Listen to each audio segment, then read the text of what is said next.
You don't need your full birth chart to get a quick, general read on how a planet is doing right now. All you need is one thing: which zodiac sign it's currently sitting in. Today I'll walk through the actual method, step by step, so you can check it yourself anytime. Every planet in Vedic astrology has signs it's considered strong in and signs it's considered weak in, completely independent of anyone's personal chart. That's called dignity. It's a general, impersonal reading, more like checking the weather than checking someone's individual health, but it's genuinely useful on its own, and it's the layer underneath everything we've covered about West and Saturn earlier in this series. First, and this trips people up constantly, Vedic astrology uses the sidereal zodiac, not the tropical zodiac most Western horoscope sites default to. The two are currently offset by roughly 24 degrees, so a planet that's tropically in one sign can be sidereally in the sign before it. When you look up a planet's position, make sure the source specifies sidereal, or Lahiri Ayanamsha, which is the most common calculation standard, or you'll get the wrong sign entirely. Once you have the correct sidereal sign, compare it against this table, the classical exaltation, debilitation, and own sign placements for each planet.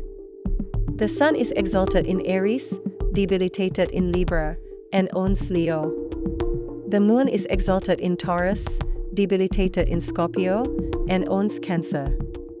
Mars is exalted in Capricorn, debilitated in Cancer, and owns both Aries and Scorpio. Mercury is exalted in Virgo, debilitated in Pisces, and owns both Gemini and Virgo.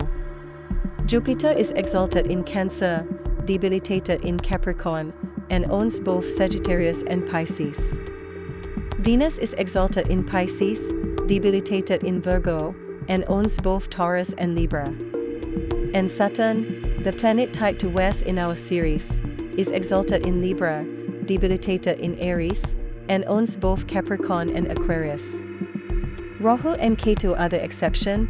Different classical schools disagree on their exaltation signs, so treat any claim about their dignity with a bit more caution than the other 7.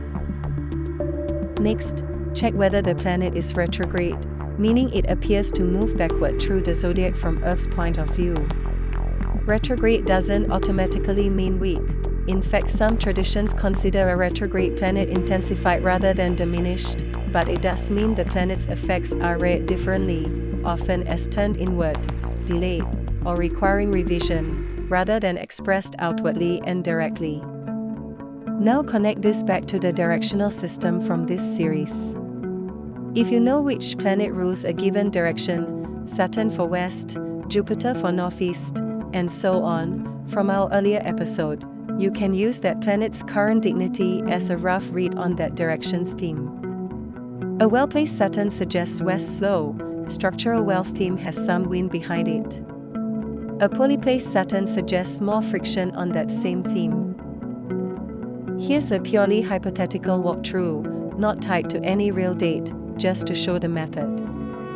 Say you look up Saturn and find it sitting in Aries. Checking the table, Aries is Saturn's debilitation sign, its weakest placement. That's a low dignity reading for Saturn, meaning the West/Saturn theme would be reading as under strain in that hypothetical moment. Now say instead you found Saturn in Libra. That's Saturn's exaltation sign, its strongest placement, meaning the same theme would be reading as well supported. Same method, opposite conclusion, purely based on which sign you actually find it in when you check. One honest limit, this tells you nothing about you specifically. It doesn't know your ascendant, your house placements, or your personal dosha period, all of which require your actual birth date, time, and place to calculate. Think of this as the general weather report, useful, real, worth checking, but not a substitute for a personal forecast. Now you've got the actual method. Find a sidereal sign, check it against the dignity table, note retrograde status, and cross-reference it against the direction it rules. Try it yourself and let me know in the comments what you find. Subscribe for the rest of this Vastu Directions series.